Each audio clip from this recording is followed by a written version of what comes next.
Hello everyone, welcome to my YouTube channel deep success. आज हम बात करेंगे ईयर 2023 के समसामयिकी क्रॉनिकल के घटनाक्रम से योजना एवं कार्यक्रम के बारे में। तो शुरू करते हैं स्कीम एंड प्रोग्राम्स में। तो पहला है, ग्रीन राइजिंग पहल का शुभारंभ किया गया। यूनिसेफ की एक संस्था जनरेशन अनलिमिटेड ने भारत के पर्यावरण, वन एवं जलवायु मंत्रालय के सहयोग से 8 दिसंबर 2023 को दुबई में COP28 जलवायु सम्मेलन के दौरान ग्रीन राइजिंग पहल का शुभारंभ किया। ग्रीन राइजिंग पहल और ग्रीन राइजिंग इंडिया अलायंस का आयोजन यूनिसेफ, जनरेशन अनलिमिटेड और सार्वजनिक निजी क्षेत्र तथा युवा सहयोगियों की मदद से किया गया। इस पहल का उद्देश्य विश्व भर में युवाओं के विभिन्न हरित पहलों में भागीदारी तथा अपने आप को जलवायु परिवर्तन के प्रभावों के अनुकूल ढालने के लिए प्रोत्साहित करना है। युवा अभियान के माध्यम से भारत में मिशन लाइफ मूवमेंट से प्रेरणा लेकर जमीनी स्तर पर प्रभावशाली पर्यावरणीय कार्यक्रमों में युवाओं को शामिल करने पर ध्यान केंद्रित किया गया है। अगला टॉपिक है प्रधानमंत्री जनजातीय आदिवासी न्याय महाअभियान। 29 नवंबर 2023 को केंद्रीय मंत्रिमंडल ने 24,104 करोड़ रुपए के कुल परिव्यय के साथ प्रधानमंत्री जनजातीय आदिवासी न्याय महाअभियान को मंजूरी दे दी है। प्रधानमंत्री द्वारा जनजातीय गौरव दिवस के अवसर पर 15 नवंबर 2023 को झारखंड के खूंटी में इस अभियान की घोषणा की गई है। आयुष मंत्रालय के मौजूदा मानदंडों के अनुसार आयुष कल्याण केंद्र स्थापित करेगा और मोबाइल चिकित्सा इकाइयों के माध्यम से आयुष सुविधाओं को विशेष रूप से सुभेद्य जनजातीय समूह यानी पर्टिकुलरली वल्नरेबल ट्राइबल ग्रुप्स की बस्तियों तक बढ़ाया जाएगा। कौशल विकास एवं उद्यमिता मंत्रालय ने इन समुदायों के उपयुक्त कौशल के अनुसार पीवीटीजी बस्तियों, बहुउद्देशीय केंद्रों तथा छात्रावासों में कौशल एवं व्यावसायिक प्रशिक्षण की सुविधा प्रदान करेगा। सुभेद्य जनजातीय समूह यानी पीवीटीजी के बारे में जान लेते हैं। पीवीटीजी यानी पर्टिकुलरली वल्नरेबल ट्राइबल ग्रुप्स, ये विशेष रूप से कमजोर जनजातीय समूह हैं। यह भारत सरकार का एक वर्गीकरण है। इसका उद्देश्य मूल जनजातियों की पहचान करना और उनकी रक्षा करना है। पीवीटीजी शोषण, बीमारी और सांस्कृतिक अस्मिता के प्रति सबसे संवेदनशील होते हैं। यह उन आदिवासी समूहों को संदर्भित करता है जो विभिन्न कारकों के कारण विलुप्त होने के कगार पर हैं, जैसे कि भौगोलिक अलगाव, साक्षरता का निम्न स्तर, प्रौद्योगिकी का पूर्व कृषि स्तर या घटती जनसंख्या। इन समूहों को प्राइम ट्राइब्स ग्रुप में भी कहा जाता है। वर्तमान में भारत सरकार द्वारा 75 विशेष रूप से कमजोर जनजातीय समूहों की पहचान की गई है। ये समूह देश के विभिन्न हिस्सों में पाए जाते हैं, जिनमें शामिल है अंडमान व निकोबार द्वीप समूह, अरुणाचल प्रदेश, बिहार, छत्तीसगढ़, गुजरात, झारखंड, मध्य प्रदेश, महाराष्ट्र, ओडिशा, राजस्थान और तमिलनाडु। अगला टॉपिक है नेशनल एफिशिएंट कुकिंग प्रोग्राम तथा एनर्जी एफिशिएंट फैंस प्रोग्राम। 2 नवंबर 2023 को ऊर्जा मंत्रालय के तहत सार्वजनिक क्षेत्र के उपक्रमों के संयुक्त उद्यम एनर्जी एफिशिएंसी सर्विसेज लिमिटेड द्वारा नेशनल एफिशिएंट कुकिंग प्रोग्राम और एनर्जी एफिशिएंट फैंस प्रोग्राम का शुभारंभ किया गया। नेशनल एफिशिएंट कुकिंग प्रोग्राम स्वच्छ पाक कला योजना की एक उपयोजना है। ऊर्जा दक्षता सेवा लिमिटेड ने इंडक्स कुकटॉप्स के उपयोग में व्यापक वृद्धि हेतु मॉडर्न एनर्जी कुकिंग सर्विसेज के साथ भी साझेदारी की है। एनर्जी एफिशिएंट फैंस प्रोग्राम से न केवल ऊर्जा की खपत और पर्यावरणीय प्रभाव में कमी आएगी, बल्कि यह बिजली के बिल में कमी करके उपभोक्ताओं को लाभ प्रदान करेगा।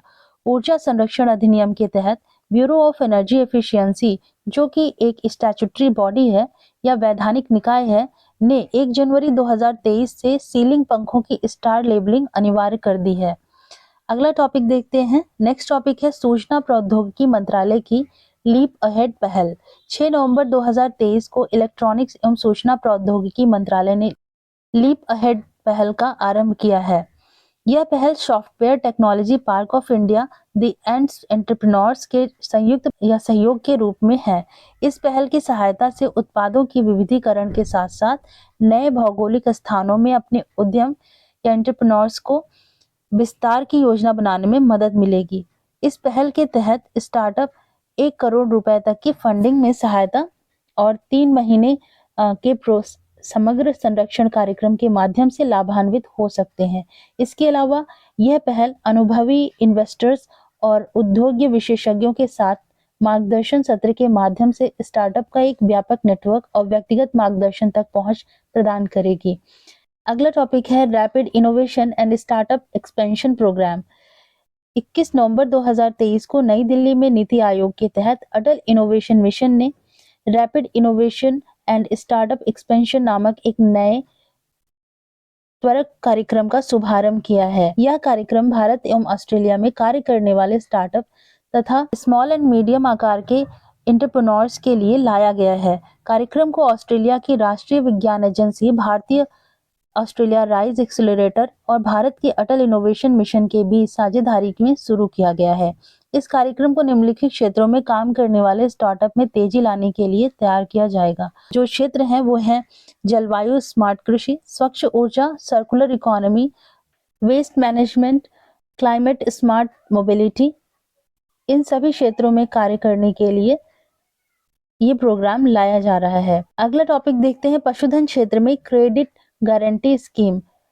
मत्स्य पालन, पशुपालन, डेयरी मंत्रालय ने जुलाई 2023 में पशुधन क्षेत्र में micro, small and medium entrepreneurs के लिए कोलैटरल फ्री लोन फैसिलिटी हेतु पशुपालन और संरचना विकास निधि, इन्हें animal husbandry infrastructure development fund कहते हैं, इसके तहत प्रथम क्रेडिट गारंटी योजना शुरू की है।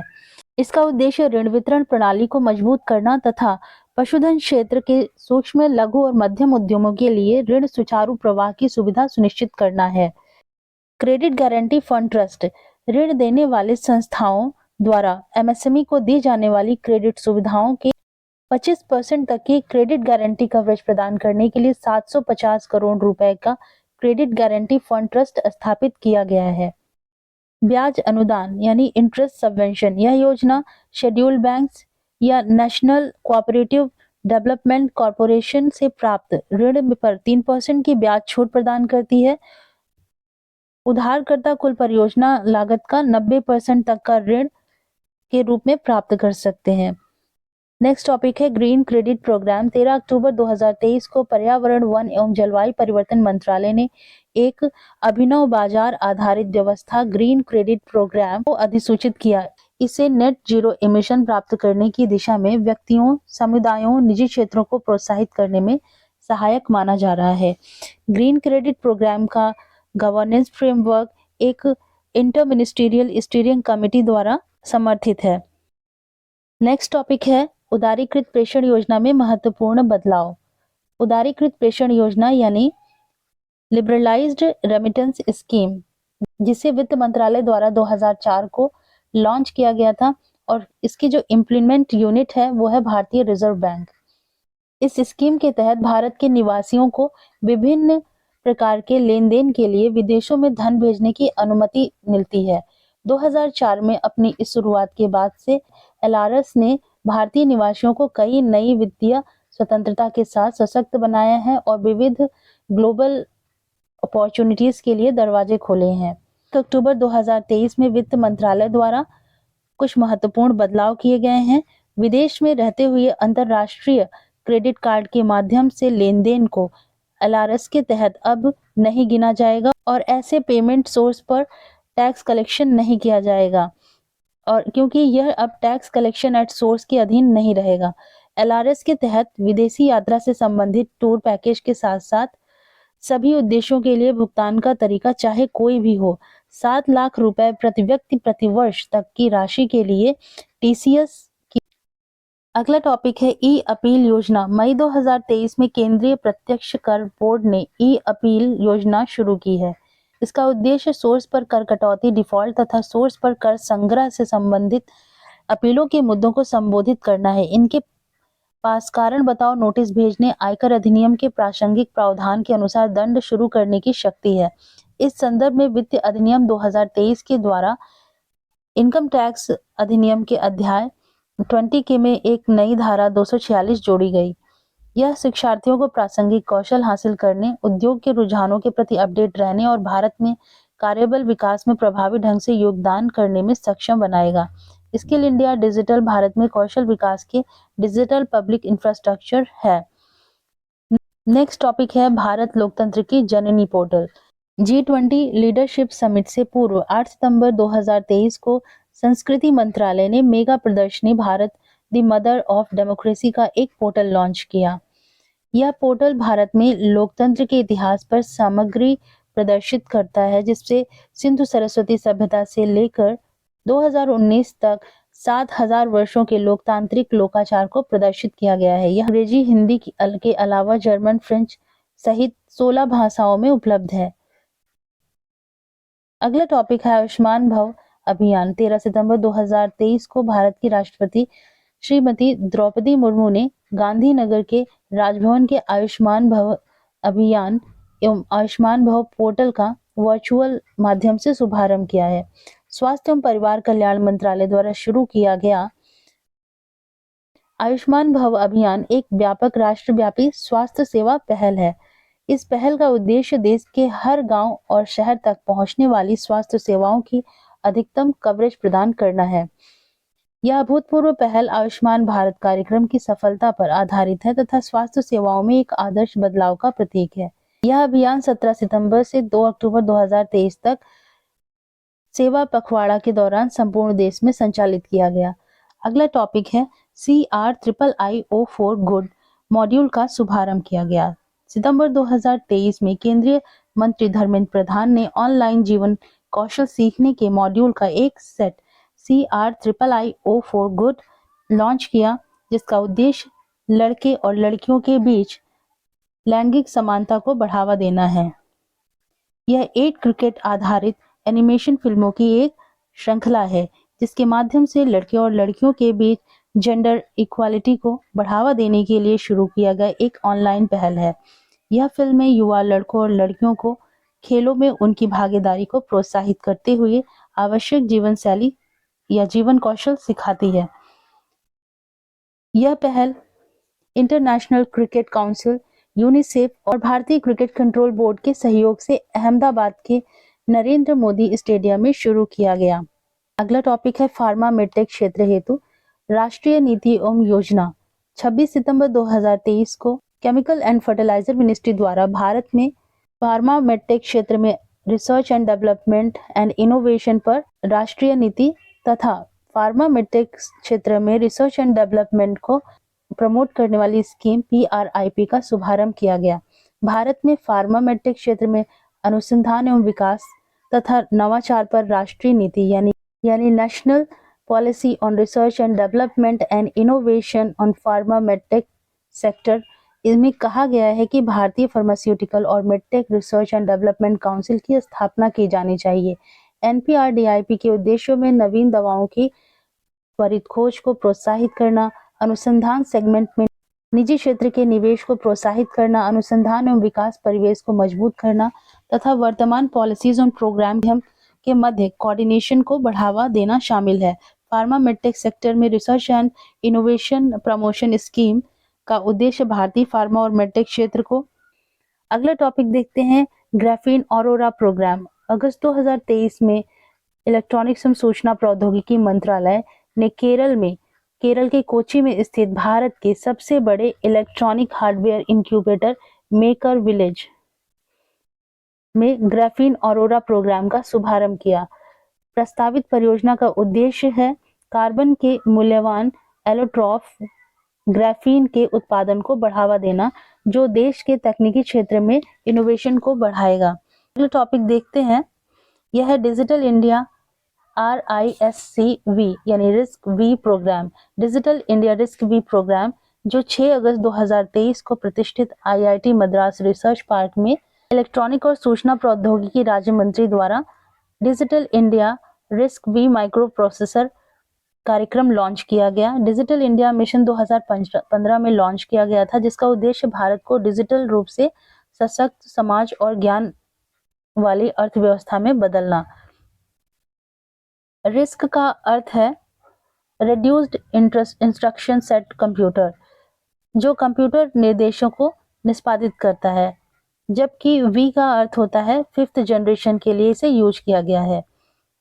अगला टॉपिक देखते हैं, यह है संवाद भूमिका संवाद देश का राष्ट्रीय मीडिया अभियान। ग्रामीण विकास मंत्री गिरिराज सिंह ने 11 अगस्त 2023 को नई दिल्ली में संवाद भूमि का संवाद देश का राष्ट्रीय मीडिया अभियान का उद्घाटन किया। इस अभियान का उद्देश्य भूमि अभिलेखों के कंप्यूटराइजेशन और लैंड प्रॉपर्टी के मैप के डिजिटलाइजेशन के बारे में लोगों को जागरूक करना। अभियान के पहले चरण में राष्ट्रीय जेनेरिक दस्तावेज रजिस्ट्रेशन सिस्टम, प्रधानमंत्री कृषि योजना का वाटरशेड विकास घटक और कैक्टस परियोजना को शामिल किया गया है। राष्ट्रीय जेनेरिक दस्तावेज रजिस्ट्रीकरण प्रणाली के तहत राष्ट्र विशिष्ट अनुकूलन की सुविधा के साथ एक राष्ट्र एक सॉफ्टवेयर तैयार किया गया। अगला टॉपिक है Bharat new car assessment programme. केंद्रीय सड़क परिवहन एवं राजमार्ग मंत्री नितिन गडकरी द्वारा केंद्रीय सड़क परिवहन एवं राजमार्ग मंत्री नितिन गडकरी द्वारा 22 अगस्त 2023 को नई दिल्ली में Bharat new car assessment programme launch किया गया। यह सड़क सुरक्षा और कार मानकों में सुधार के लिए भारत का स्वदेशी कार क्रैश टेस्ट प्रोग्राम है। Bharat new car assessment programme एक क्रैश टेस्ट इवैल्यूएशन प्रोग्राम है जो वाहनों की क्रैश टेस्टिंग के बाद उनके परफॉर्मेंस के आधार पर 0 से 5 कार रेटिंग देगा। कार्यक्रम का लक्ष्य 3.5 टन तक के वाहनों के लिए वाहन सुरक्षा मानकों को बढ़ाकर देश में रोड सेफ्टी को सुदृढ़ करना है। भारत एनसीएपी भारत में वाहनों की सुरक्षा और गुणवत्ता को बढ़ावा देगा। साथ ही सुरक्षित वाहनों के निर्माण के लिए मूल्य उपकरण निर्माताओं के मध्य स्वस्थ कंपटीशन को बढ़ावा मिलेगा। India new car assessment programme के लॉन्च के साथ भारत अब अमेरिका, चीन, जापान और दक्षिण कोरिया के बाद इस तरह का स्वदेशी कार क्रैश टेस्ट प्रोग्राम करने वाला विश्व का 5वां देश बन गया है। अगला टॉपिक हम देखते हैं, स्टडी इन इंडिया पोर्टल का शुभारंभ किया गया। शिक्षा मंत्री धर्मेंद्र प्रधान द्वारा और विदेश मंत्री डॉक्टर एस जयशंकर ने 3 अगस्त 2023 को नई दिल्ली में स्टडी इन इंडिया पोर्टल की शुरुआत की। यह पोर्टल एक वन स्टॉप प्लेटफॉर्म है जो भारत में विदेशी छात्रों की शिक्षा को आसान बनाएगा। पोर्टल पर भारत के उच्च शिक्षा संस्थानों के बारे में व्यापक जानकारी उपलब्ध है। अगला टॉपिक देखते हैं, यह है उल्लास मोबाइल ऐप लॉन्च। केंद्रीय शिक्षा मंत्री धर्मेंद्र प्रधान ने understanding life long learning for all in society यानी इस मोबाइल ऐप को लॉन्च किया है। उल्लास यानी understanding life long learning for all in society mobile app बुनियादी साक्षरता पहुंच की सुविधा प्रदान करता है और सभी के लिए प्रौद्योगिकी यानी टेक्नोलॉजी क्षमता का उपयोग करता है। यह पहल 15 वर्ष और उससे अधिक आयु के उन व्यक्तियों को बुनियादी डिजिटल और फाइनेंशियल लिटरेसी देने पर केंद्रित है जो औपचारिक स्कूली शिक्षा से चूक गए हैं। अगला टॉपिक है विवाद से विश्वास 2.0 स्कीम। 2 अगस्त 2023 को वित्त मंत्रालय के व्यय विभाग ने सरकार तथा सरकारी उपक्रमों से जुड़े कॉन्ट्रैक्चुअल डिस्प्यूट के समाधान हेतु विवाद से विश्वास 2.0 योजना का शुभारंभ किया। इसका उद्देश्य व्यापार को सुगम बनाना तथा विवादों के समाधान को आसान बनाना है। इसमें 30 सितंबर 2022 तक के विवादों को शामिल किया जाएगा। यह योजना उन सभी घरेलू संविदात्मक विवादों पर या कॉन्ट्रैक्चुअल डिस्प्यूट्स पर लागू होंगी जहां पर एक पक्ष या तो भारत सरकार है या उसके नियंत्रण में काम करने वाला कोई संगठन है। योजना के निर्बाध कार्यान्वयन को सुनिश्चित करने के लिए व्यय विभाग ने 29 मई 2023 को विवाद से विश्वास 2.0 कॉन्ट्रैक्चुअल डिस्प्यूट के लिए विस्तृत दिशा निर्देश जारी किए हैं। अगला टॉपिक है अमृत धरोहर योजना। 5 जून 2023 को भारत के प्रधानमंत्री द्वारा अमृत धरोहर योजना का शुभारंभ किया गया। यह योजना रामसर स्थलों के संरक्षण से संबंधित तथा वर्तमान में 75 यह योजना रामसर स्थलों के संरक्षण से संबंधित है तथा भारत में इस समय 75 रामसर स्थल हैं। अगला टॉपिक है इस योजना के अंतर्गत स्थानीय समुदायों की मदद से मौजूदा रामसर साइट्स का संरक्षण सुनिश्चित किया जा रहा है। 2 फरवरी 1971 को वेटलैंड्स और उनके संसाधनों के संरक्षण तथा विवेकपूर्ण उपयोग के लिए ईरान के रामसर सिटी में रामसर कन्वेंशन को अपनाया गया था। अगला टॉपिक है अमृत सृजन अभियान, नए भारत के सपने।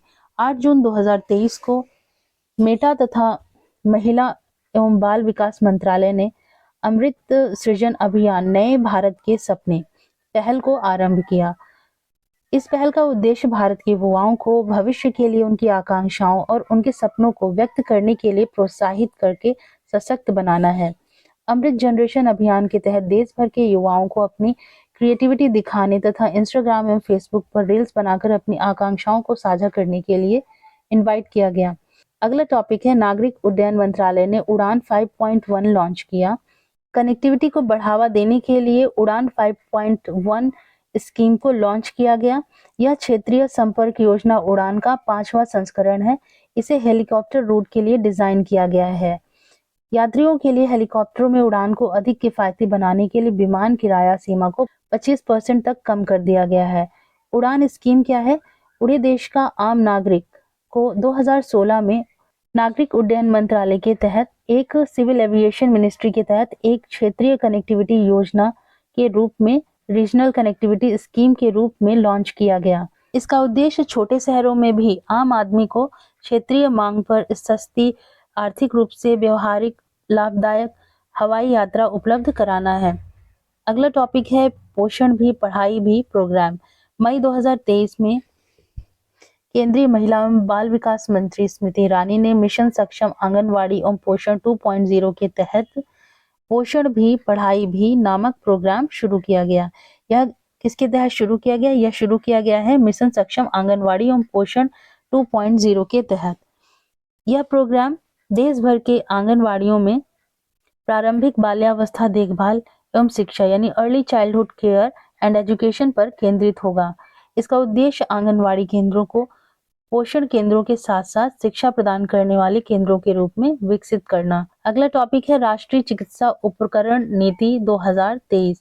नेशनल मेडिकल डिवाइस पॉलिसी 2023 को मंजूरी दी गई है। इसका उद्देश्य रोगियों को उभरती स्वास्थ्य देखभाल आवश्यकताओं को पूरा करने के लिए केंद्रित दृष्टिकोण के साथ चिकित्सा उपकरण क्षेत्र को विकास के पथ पर ले जाना, चिकित्सा उपकरण उद्योग के साथ बेटर कन्वर्जेंस और बैकवर्ड इंटीग्रेशन के लिए एक बड़े चिकित्सा उपकरण पार्कों की स्थापना का सुदृढ़ीकरण किया जाएगा। नीति में इस क्षेत्र के लिए एक समर्पित एक्सपोर्ट प्रमोशन काउंसिल के निर्माण की परिकल्पना की गई है, जो बाजार के विभिन्न मुद्दों से निपटने में सहायक होगी। चिकित्सा मेडिकल डिवाइस सेक्टर को विभिन्न रणनीतियों के माध्यम से सुविधा और मार्गदर्शन प्रदान किया जाएगा। ये रणनीतियां नीतिगत हस्तक्षेप के निम्नलिखित 6 व्यापक क्षेत्रों को कवर करेंगी, जिसमें है विनियामक तालमेल, सक्षम बुनियादी ढांचा, अनुसंधान एवं विकास और नवाचार को सुगम बनाना।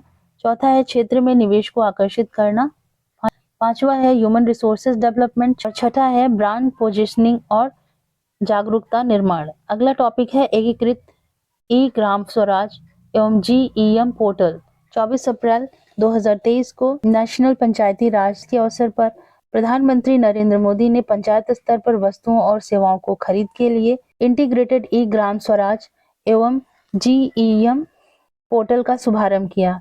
ई ग्राम स्वराज और GEM पोर्टल का इंटीग्रेशन का उद्देश्य पंचायतों को ई ग्राम स्वराज प्लेटफॉर्म का लाभ उठाते हुए सरकारी ई मार्केट प्लेस यानी गवर्नमेंट ई मार्केट प्लेस के माध्यम से अपने सामान और सेवाओं का विपणन या खरीदारी करने में सक्षम बनाना है।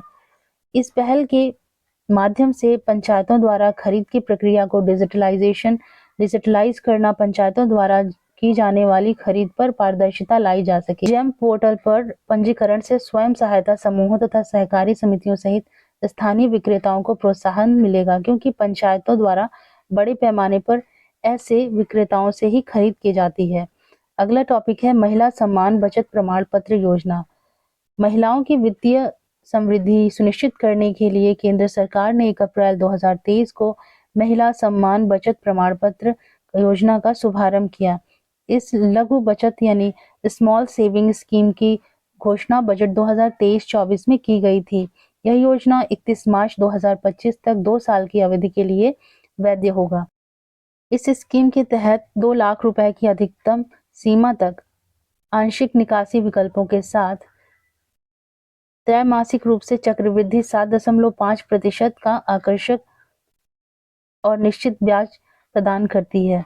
नेक्स्ट टॉपिक है अमृत भारत स्टेशन योजना। 8 फरवरी 2023 को केंद्रीय रेल मंत्री ने लोकसभा में बताया कि हाल ही में शुरू की गई अमृत भारत स्टेशन योजना में ऑगमेंटेशन और मॉडर्नाइजेशन के लिए यानी उन्नयन और आधुनिकीकरण के लिए देश भर में 1275 रेलवे स्टेशन को शामिल करने की परिकल्पना की गई है। रेल मंत्री ने कहा है कि वर्तमान फाइनेंशियल ईयर के दौरान विभिन्न रेलवे जोन हेतु इस उद्देश्य के लिए 2,700 करोड़ रुपए आवंटित किए गए हैं। अमृत भारत स्टेशन योजना में लॉन्ग टर्म दृष्टिकोण के साथ निरंतर आधार पर स्टेशनों के विकास की परिकल्पना की गई है। अगला टॉपिक है India UK young professional scheme. 9 जनवरी 2023 को 17वें प्रवासी भारतीय दिवस सम्मेलन के अवसर पर भारत और यूके की सरकारों ने यंग प्रोफेशनल स्कीम हेतु संबंधित पत्रों पर हस्ताक्षर कर उनका आदान प्रदान किया था। 17वां प्रवासी भारतीय दिवस सम्मेलन 8 से 10 जनवरी 2023 तक मध्य प्रदेश के इंदौर में 17वां भारतीय प्रवासी दिवस सम्मेलन आयोजित किया गया था। युवा पेशेवर योजना यानी युवा प्रोफेशनल स्कीम का शुभारंभ विदेश मंत्रालय के अनुसार यह योजना 28 फरवरी 2023 को शुरू की गई। अगला टॉपिक है लॉयन 47 विजन फॉर अमृतकाल। 22 दिसंबर 2022 को पर्यावरण वन एवं जलवायु परिवर्तन मंत्रालय द्वारा लॉयन @47 विजन फॉर अमृतकाल शीर्षक से एक प्रोजेक्ट लॉयन दस्तावेज लॉन्च किया गया। इस परियोजना के अंतर्गत गुजरात में संरक्षण एवं पर्यावरण विकास को इंटीग्रेट करके एशियाई शेरों के पारिस्थितिकी आधारित संरक्षण की परिकल्पना की गई है। इस परियोजना को गुजरात में गिर नेशनल पार्क में लागू किया जा रहा है, जो वर्तमान समय में भारत में एशियाई शेरों का एकमात्र निवास स्थान है। अगला टॉपिक है PM-PBTG विकास मिशन। 15 नवंबर 2023 को प्रधानमंत्री नरेंद्र मोदी ने 28 लाख आदिवासी आबादी के समग्र विकास को सुनिश्चित करने के लिए 24,000 करोड़ की योजना PM-PBTG विकास मिशन यानी PM-PBTG यानी particularly vulnerable tribal groups development mission का शुभारंभ किया गया। यह मिशन देश भर में 75 PBTG की समग्र सामाजिक आर्थिक स्थितियों में सुधार पर ध्यान केंद्रित करेगा। अगला टॉपिक है PM विश्वकर्मा योजना। प्रधानमंत्री नरेंद्र मोदी ने 17 सितंबर 2023 को विश्वकर्मा जयंती के अवसर पर नई दिल्ली में PM विश्वकर्मा योजना की शुरुआत की, जिसका उद्देश्य शिल्पकारों एवं कारीगरों के कौशल ऑगमेंटेशन और इनकी आय में इनकम में वृद्धि करना है।